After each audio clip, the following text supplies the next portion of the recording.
it's Faye. You're a little jiggly today. You're literally on my bed, so if you tip over, that's your own fault. So I asked you guys on Instagram, if you don't follow me, then it's okay. I understand. To send in juicy and petty questions, and almost all the questions I got was about my boyfriend, so you guys just don't care about me anymore. I am a little bit petty today, so if the shoe fits, the shoe fits. Okay, but first of all, y'all low-key, high-key nasty. Most of us range from 18 to 30. Let me just say, I am flabbergasted by the amount of doing the nasty questions I got. We'll see if I am brave enough as a soon-to-be 26-year-old. I can't believe I turned 26 this week. One thing you hate about a person. Okay, like the social influencer butterfly I should be, let's not use the word hate, and let's use the word strongly dislike to the core. I hope you pull a leg muscle at night. Yeah, that. One thing I strongly dislike to the core, I hope you pull a leg muscle at night about a person is, this is really gonna be a petty Q&A, huh? I mean, there are a lot of human things that irk me. When you don't put things back where they belong. When someone says they'll do something and they don't because they decide they don't want to anymore. When people are mean and think they have way more privilege than the other person. During this time, it's a little bit sensitive to be talking about these things, but one time, my sister and I decided to go to Chick-fil-A. So this Chick-fil-A driveway is literally one lane that merges into two, right? Okay, keep that in mind. So my sister and I were waiting in the one line that has not divided into the separate lanes yet, because obviously you can see with your eyes where it begins. So we were waiting and this woman scooches her little car's booty literally next to us, but like so close to the curb because there was no room, because you wait until the two lines divide. So my sister rolled down her window because her window was down, and she had the audacity to tell us, "You're in that line." No, I'm not in that line. I'm in this line. You have to wait, ma'am. No. You're in that line and I'm in this line. And we're like, do you not see all the cars behind us waiting in this one line? Was downright just not having any kind of human courtesy or human manners. It's her way or no way, obviously. When people are not being considerate and they just do whatever they want because they think they can, I truly dislike you to the core. I hope you pull a leg muscle. Okay, so many people spewed this question out at me. It was definitely the most highly repeated question on my Instagram. What's your boyfriend's name? I don't know when I'm gonna say his name because I just don't know. But she has a butt. No, she doesn't. His name starts with a J. Okay. When someone irritates you, what's your go-to response? Ignore, confrontation, hard sass? I don't know, it just depends on the person and how my relationship is with them. With family, if I'm irritated, I can normally confront them about it. But with the boyfie, I do confront him a lot of times when I'm irritated about things. Not saying that I don't hold back, sometimes I do. It just really depends on the situation. With my friends, like my very good close friends, I do have a harder time confronting because I am soft when it comes to my friends. Like, I would never want them to be uncomfortable. Did you ever feel like you were somehow losing feelings for your man? I don't when we do like have those moments where we're butting heads, I get more defensive and my guards kind of go up. I just kind of shut him out. So I wouldn't say that I have times where I lose feelings for him. It's more like I lose feelings in general for everything and I go numb so I don't feel anything. He and I actually had a talk a while ago about what if one of us starts losing feelings. We just kind of reassured each other that if that ever happens, we need to communicate about it and vocalize it so we can basically see where to go from there and see how we can help each other and if it's something that the both of us can work on together. So, I mean, what are your thoughts of being a good 10K nya? So a nya is basically your daughter-in-law, you know, when you marry into your husband's family. In our culture, they call it a 10K nya because it's kind of wrong in all sorts of ways, but the groom still has to pay the wife's family for marrying her into his family. So you're technically paying for a wife, which is, I don't plan on marrying into my culture. I personally don't feel like it fits my preference. I don't know, I just have a very strong love-hate relationship with the Hmong community, so I don't really have thoughts about it. I mean, at this point for the younger generation, we use 10K nya as a meme. See, I'm telling y'all nasty. How was you guys' first time having... Who said we have? Why do guys ghost you even though you lowered your standards for them?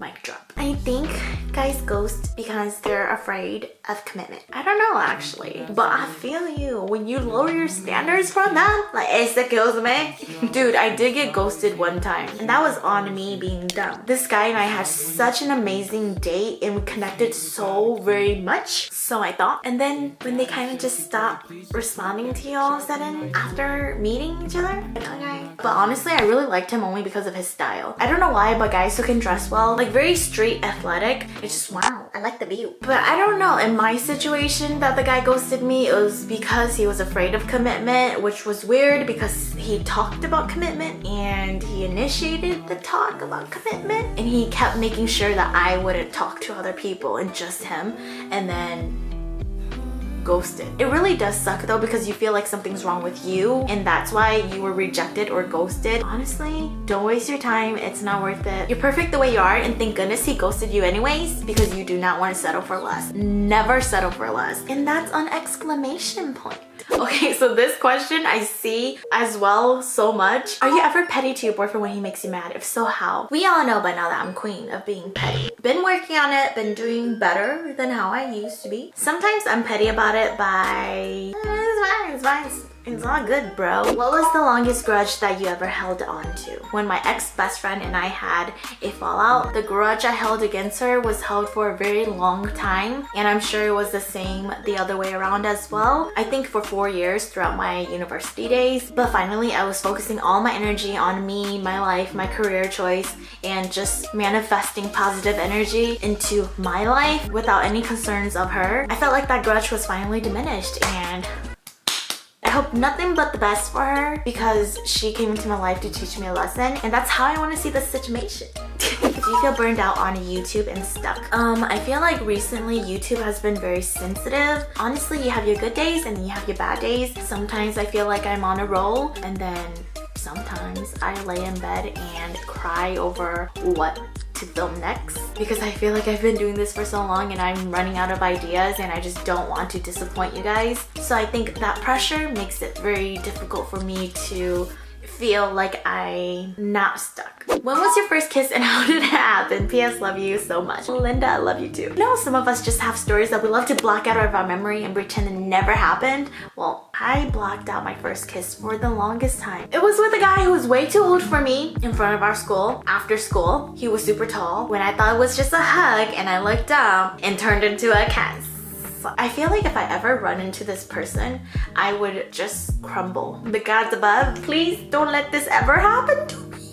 Do you think rom-com movies, TV shows, etc. are good to learn love advice from? Yes, love you. Love you too. Don't expect any relationship to be like the movies. We all know that by now. I mean, obviously. Okay, to anybody who's dating a romanticist, I'm sorry that our minds and our tendencies kind of revolve in a very non-realistic wavelength. It's not good to base your relationships off of rom-coms for the obvious reasons that it's not like that in reality. But I'm not dogging the fact that there are aspects in movies that you can relate with in real life. I feel like you can learn a lot of advice. If anything, there's such a bigger message to take away from those movies that you can personally implicate into your personal growth.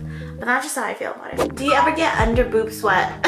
Yeah, of course I do. All the freaking time. That is just something I'll have to deal with and carry on my shoulders for the rest of my life. I do have under boob sweat. I have it right now. Oh my god. How many times have you guys done sexy time? Really?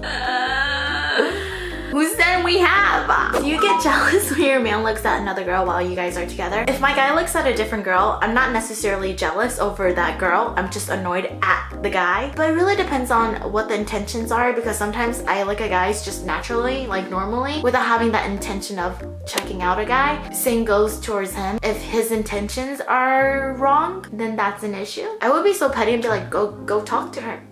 I am so petty. Like, you have no idea. I could literally be that bitch and be like, go ahead, go get her number or something. I mean, you're staring at her that much, right? What goes around comes around. Oh. I love you.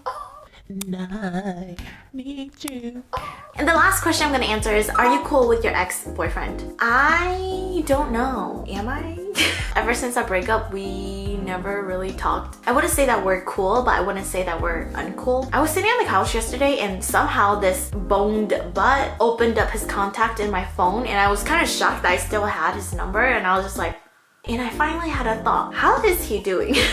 Looking at it now, it was kind of sad the way it ended because we broke up over text and we were long distance, so there was never really any kind of closure. However, we were so far off from feeling anything for each other anymore that breakup didn't bother me, and I'm sure it didn't really bother him. I mean, I don't know. For me, I just kind of moved on instantly, and I didn't think that I would be that kind of girl. It wasn't until like 2-ish, 3-ish months later that I felt sad, but I felt sad for one day. And the second time I remember feeling very sad was on our anniversary, which was Christmas. And then my life went on. I carried on. That is it for today's pettiness. So make sure to follow me on Instagram in case I ask you for more petty questions that honestly, as humans, we can relate on because no one's perfect. Okay, Linda? Let's just be raw and like real. Make sure to like this video if you agree on some of the things I said. Until next time, I'm sending love. Bye!